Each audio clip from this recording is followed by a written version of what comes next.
Assalamualaikum dan salam sejahtera. Bahasa Melayu tahun 2, unit 20, ternakan yang berfaedah. Tajuk kolam ikan dan hasilnya, buku teks jilid 2 muka surat 50. Pekasam buku aktiviti jilid 2 muka surat 54 hingga muka surat 55. Objektif pembelajaran, diharap pada akhir pengajaran dan pembelajaran, murid dapat mengenal pasti isi tersurat dan isi tersirat. Anak-anak, seterusnya sila buka buku teks jilid 2 muka surat 50. Kemahiran yang akan kita pelajari pada hari ini ialah kemahiran membaca, tajuk kolam ikan dan hasilnya. Seterusnya sila buka pula buku aktiviti jilid 2 muka surat 54 dan 55. Aktiviti 2, padankan dan tulis maklumat dengan betulnya. Tajuk pekasam. Seterusnya, mari kita membaca petikan kolam ikan dan hasilnya. Kemudian, sama-sama kita mengenal pasti isi tersurat dan isi tersirat. Apa itu isi tersurat dan isi tersirat, murid-murid? Ya, isi tersurat merupakan maksud sebenar dan dapat difahami terus apa yang ditulis. Manakala isi tersirat, sesuatu maksud dan makna ayat yang tidak disampaikan secara terus. Murid perlu memikirkan kesannya daripada isi tersurat. Ini membawa maksud, isi tersirat kita boleh perolehi berpandukan isi tersurat. Mari kita baca petikan dahulu. Kolam ikan dan hasilnya. Aidil dan bapanya berhasrat untuk menternak ikan tilapia di dalam sangkar di sebatang sungai. Mereka mencari kawasan sungai yang agak dalam, airnya bersih dan sentiasa mengalir. Selepas itu, bapanya membeli sangkar yang diperbuat daripada besi. Bapa Aidil meminta beberapa orang pekerjanya memasukkan sangkar itu ke dalam sungai. Aidil dan bapanya melepaskan benih ikan pada waktu pagi. Mereka melepaskan sebanyak 500 ekor benih ikan tilapia ke dalam sangkar. Pada setiap hari, Aidil membantu bapanya memberikan ternakan ikannya makan pelet dan makanan lain yang telah diproses. Selepas beberapa bulan, ikan-ikan itu sudah boleh dipasarkan. Ikan-ikan itu dijual kepada peraih.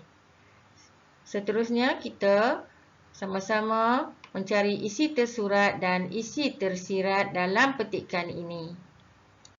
Seterusnya, anak-anak, mari kita cari isi tersurat dan isi tersirat dalam petikan kolam ikan dan hasilnya yang telah kita baca tadi. Mari kita lihat perenggan pertama. Isi tersurat telah diberi kepada murid-murid. Mencari kawasan sungai yang agak dalam, airnya bersih dan sentiasa mengalir. Apakah kesan daripada mencari kawasan sungai yang agak dalam, airnya bersih dan sentiasa mengalir? Ya, kesannya ialah dapat memastikan bekalan oksigen yang cukup dan mengeluarkan bahan buangan dari dalam sangkar secara semula jadi. Inilah isi tersirat berpandukan isi tersurat dalam perenggan 1. Seterusnya kita lihat perenggan yang kedua. Membeli sangkar yang diperbuat daripada besi. Apakah isi tersirat dalam perenggan kedua ini? Apakah kesan membeli sangkar yang diperbuat daripada besi? Ya, kesannya penggunaan sangkar besi lebih kuat dan tahan lebih lama. Inilah isi tersirat dalam perenggan yang kedua.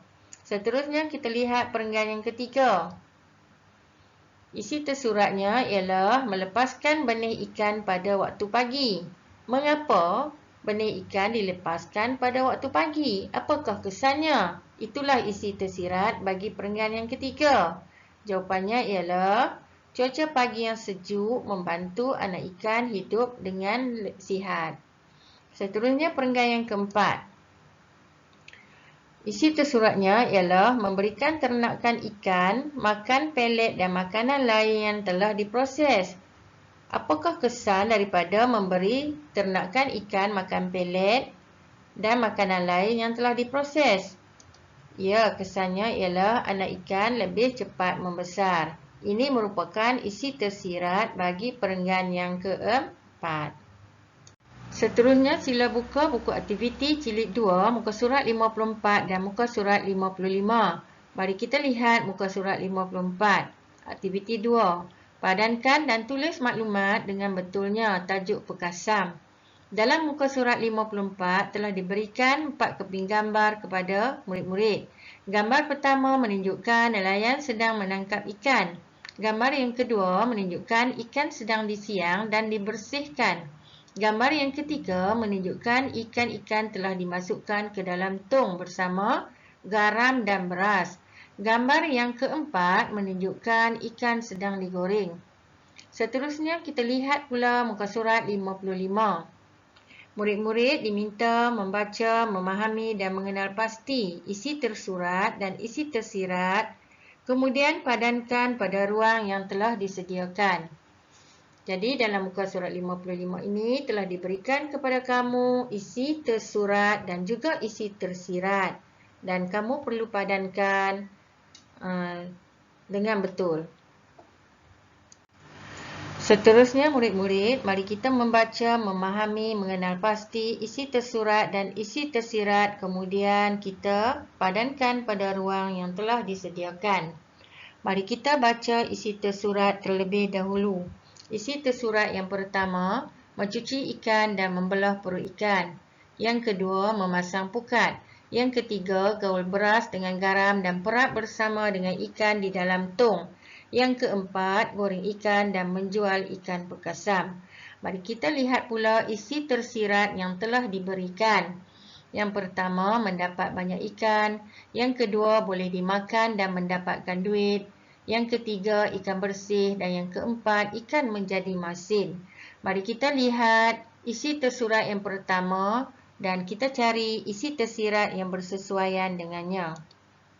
Mencuci ikan dan membelah perut ikan. Apakah kesan daripada mencuci ikan dan membelah perut ikan? Ya, ikan bersih. Ikan bersih merupakan isi tersirat bagi mencuci ikan dan membelah perut ikan. Seterusnya, memasang pukat. Apakah kesan memasang pukat? Ya, kesannya ialah mendapat banyak ikan. Mendapat banyak ikan merupakan isi tersirat bagi memasang pukat. Seterusnya, gaul beras dengan garam dan perap bersama dengan ikan di dalam tong. Apakah kesannya? Ya, ikan menjadi masin. Seterusnya yang terakhir, goreng ikan dan menjual ikan pekasam. Apakah kesan goreng ikan dan menjual ikan pekasam? Ya, kesannya boleh dimakan dan mendapatkan duit.